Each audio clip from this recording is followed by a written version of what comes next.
आज हम दो ऐसी कहानियों की परतों को खोलने जा रही हैं हम्म। जो जो ऊपर से देखने में तो अलग लगती हैं, पर जिनके धागे आपस में बहुत गहरे जुड़े हुए हैं। हम्म। एक कहानी है जंगल के एकांत की, जहां एक असाधारण प्रतिभा को, कह सकते हैं कि एक वचन की वेदी पर चढ़ा दिया गया। और दूसरी कहानी एक भव्य राजसभा की है, जहां एक स्वयंवर सिर्फ एक विवाह नहीं था, बल्कि वो एक राजनीतिक भूचाल लाने वाला था। बिल्कुल। एक जगह एक शिष्य का भविष्य खत्म होता है और दूसरी जगह एक और शिष्य की जीत एक नए युग की एक तरह से शुरुआत करती है। तो ये कहानियां हैं प्रतिभा की, त्याग की, वचन और नियति की। हमारे सामने जो स्रोत हैं, वो महाभारत के इन दो बहुत ही अहम मोड़ों को सामने रखते हैं। एक तरफ एकलव्य का आत्म बलिदान। और दूसरी ओर द्रौपदी का स्वयंवर। तो चलिए इन दोनों कहानियों को एक साथ रखकर देखते हैं और समझने की कोशिश करते हैं कि इनके तार आपस में कैसे और कहाँ जुड़ते हैं। चलिए। तो पहली कहानी शुरू होती है हस्तिनापुर के शोर शराबे से बहुत दूर, एक घने जंगल में। हम्म। यहाँ एक लड़का है, एकलव्य, निषाद राज का बेटा। उसके मन में बस एक ही धुन है। दुनिया के सबसे बड़े धनुर्विद्या के गुरु आचार्य द्रोण से शिक्षा लेना। हाँ, वो बड़ी उम्मीद लेके उनके पास जाता भी है, पर उसे उसे सीधे सीधे मना कर दिया जाता है। और ये मना करना बहुत अहम है।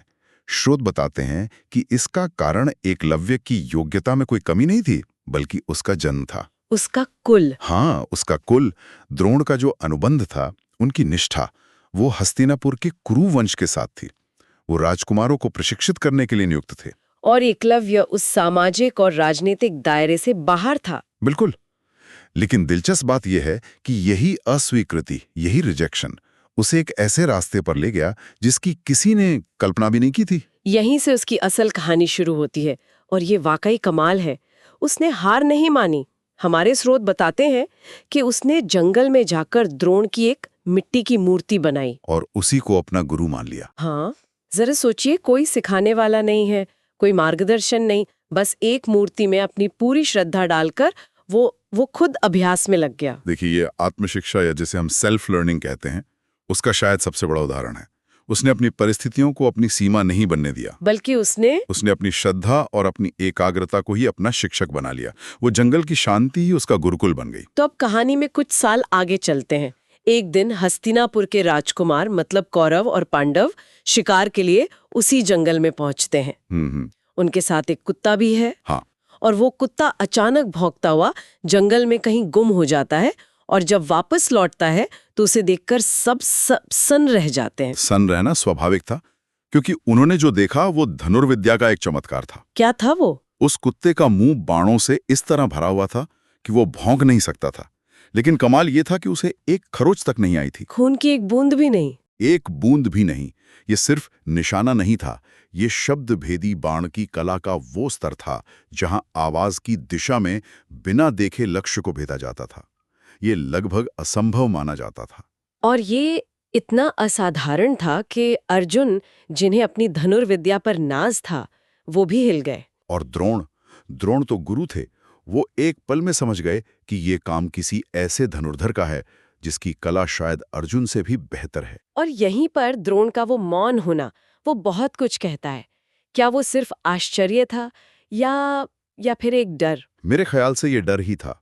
सिर्फ अपना वचन टूटने का डर नहीं, जो उन्होंने अर्जुन को दिया था कि तुम्हें दुनिया का सर्वश्रेष्ठ धनुर्धर बनाऊंगा। तो फिर किस बात का डर? ये इस बात का डर था कि प्रतिभा को व्यवस्था के नियमों में बांधा नहीं जा सकता। एकलव्य ने व्यवस्था के हर नियम को तोड़ा था। वो शाही वंश का नहीं था, उसे औपचारिक शिक्षा नहीं मिली, फिर भी वो सर्वश्रेष्ठ बन गया। ये द्रोण के पूरे सिस्टम के लिए एक सीधी चुनौती थी। एकदम। और जब वो उस धनुर्धर को खोजते हुए एकलव्य तक पहुंचे और पूछा, तुम्हारा गुरु कौन है? तो एकलव्य ने बड़ी मासूमियत से उनकी ही मूर्ति की तरफ इशारा कर दिया। ये द्रोण के लिए शायद सबसे मुश्किल क्षण रहा होगा। बिल्कुल। ये गुरु के धर्म संकट का क्लासिक उदाहरण है। एक तरफ उनका गुरु धर्म था, जो कहता है कि ज्ञान किसी योग्य शिष्य को मिलना चाहिए, और एकलव्य से योग्य कोई नहीं था। और दूसरी तरफ उनका राजधर्म था, जो हस्तिनापुर के प्रति उनकी निष्ठा और अर्जुन को सर्वश्रेष्ठ बनाने की प्रतिज्ञा से बंधा था। उन्हें एक चुनाव करना था, और उन्होंने राजधर्म को गुरु धर्म से ऊपर चुना। और इसी चुनाव ने कहानी को एक बहुत दुखद मोड़ दिया। द्रोण ने कहा, अगर मैं तुम्हारा गुरु हूं तो मुझे गुरु दक्षिणा दो। और एकलव्य तो जैसे इसी पल का इंतजार कर रहा था। वो तो कुछ भी देने को तैयार था। लेकिन द्रोण ने जो मांगा वो किसी भी धनुर्धर की आत्मा मांगने जैसा था। उन्होंने कहा, तुम्हारा दाहिना अंगूठा। दाहिना अंगूठा? हाँ, ये कोई सजा नहीं थी। ये एक प्रतिभा को जड़ से खत्म करने का तरीका था। बिना दाहिने अंगूठे के धनुष पर पकड़ और बाण चलाना लगभग नामुमकिन है। ये एकलव्य के धनुर्धर जीवन का अंत था। पूरी तरह से अंत। कहते हैं एक पल का सन्नाटा छा गया और फिर बिना एक सवाल पूछे, बिना किसी हिचकिचाहट के एकलव्य ने अपनी कटार निकाली और अपना अंगूठा काटकर गुरु के चरणों में रख दिया। उस दिन एक असाधारण प्रतिभा ने एक गुरु की प्रतिज्ञा के आगे आत्मसमर्पण कर दिया। और इसी त्याग ने एकलव्य को अमर बना दिया।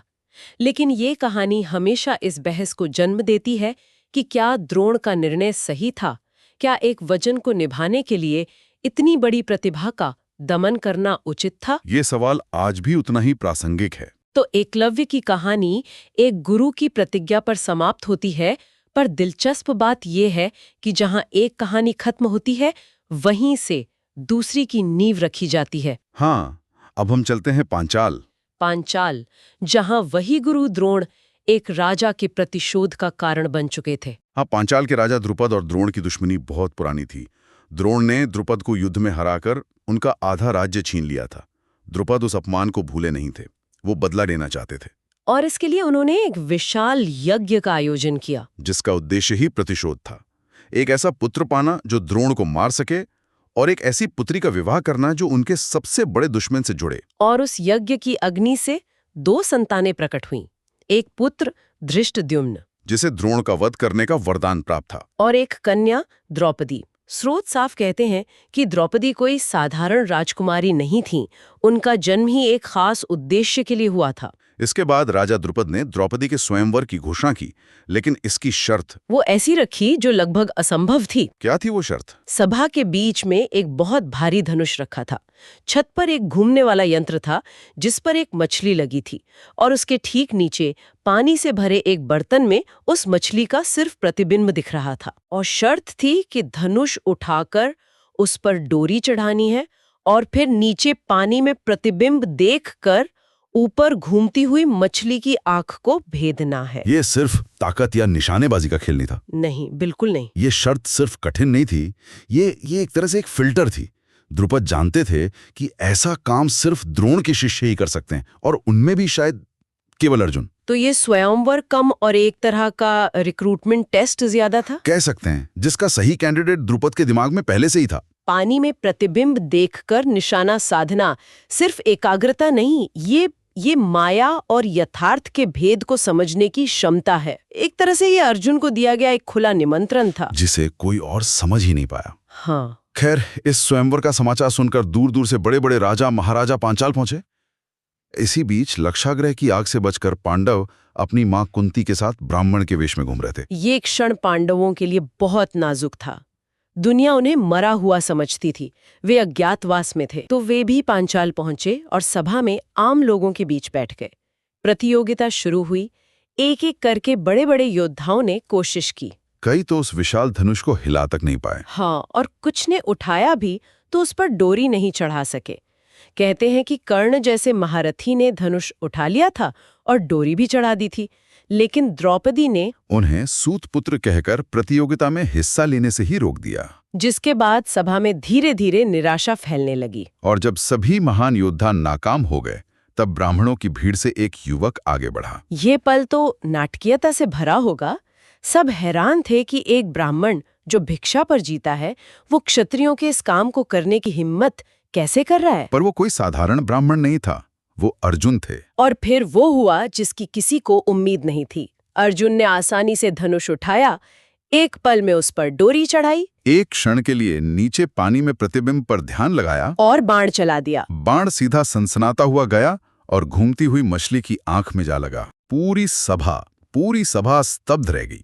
किसी को अपनी आंखों पे यकीन नहीं हो रहा था कि एक साधारण दिखने वाले ब्राह्मण ने वो कर दिखाया था जो बड़े बड़े शूरवीर नहीं कर पाए थे। हाँ। और द्रौपदी ने बिना किसी हिचकिचाहट के वरमाला उठाई और उस ब्राह्मण वेशधारी अर्जुन के गले में डाल दी। नियति ने अपना अगला अध्याय लिख दिया था। तो आज हमने 2 कहानियां देखी जो एक दूसरे से बहुत गहराई से जुड़ी हैं। एक तरफ एकलव्य, जिसकी प्रतिभा को एक वचन की रक्षा के लिए खत्म कर दिया गया, और दूसरी ओर अर्जुन, जिसने अपने कौशल से न सिर्फ स्वयंवर जीता बल्कि नियति को एक नई दिशा दे दी। ये दोनों घटनाएं असल में एक ही बड़ी तस्वीर का हिस्सा हैं। बिल्कुल। अगर हम इसे थोड़ा दूर से देखें तो एकलव्य के हटने से अर्जुन के लिए दुनिया का सर्वश्रेष्ठ धनुर्धर बनने का रास्ता साफ हो गया। द्रोण का वचन पूरा हुआ। और फिर उसी सर्वश्रेष्ठ होने के तमगे ने अर्जुन को स्वयंवर जीतने में मदद की। और इस जीत ने पांडुओं को सिर्फ द्रौपदी का साथ नहीं दिलाया, बल्कि पांचाल जैसा एक शक्तिशाली सहयोगी भी दिया, जो भविष्य के महायुद्ध में उनके लिए बहुत जरूरी साबित हुआ। एकदम। इस एक घटना ने हस्तिनापुर की राजनीति में भूचाल ला दिया। पहली बार दुनिया को पता चला कि पांडव जीवित हैं। और इससे कौरवों की असुरक्षा और बढ़ गई और भविष्य के महायुद्ध की नींव और मजबूत हो गई। क्या ये सब सिर्फ संयोग था? लगता तो नहीं है। एकलव्य का त्याग, द्रौपदी का जन्म, स्वयंवर की वो खास शर्त और पांडवों का सही समय पर वहां पहुंचना, ये सब घटनाएं एक बड़ी योजना का हिस्सा लगती हैं, जो कुरुक्षेत्र के मैदान की ओर बढ़ रही थी। हाँ। ये पूरा विश्लेषण हमें एक बहुत ही गहरे सवाल पर लाकर छोड़ देता है। एक तरफ एक गुरु का वचन था और दूसरी तरफ एक शिष्य की अद्वितीय प्रतिभा। तो सवाल वहीं आकर रुकता है कि एक वचन बड़ा है या एक असाधारण प्रतिभा? धर्म, कर्तव्य और योग्यता के इस द्वंद्व के बारे में सोचने के लिए हम इसे यहीं छोड़ते हैं।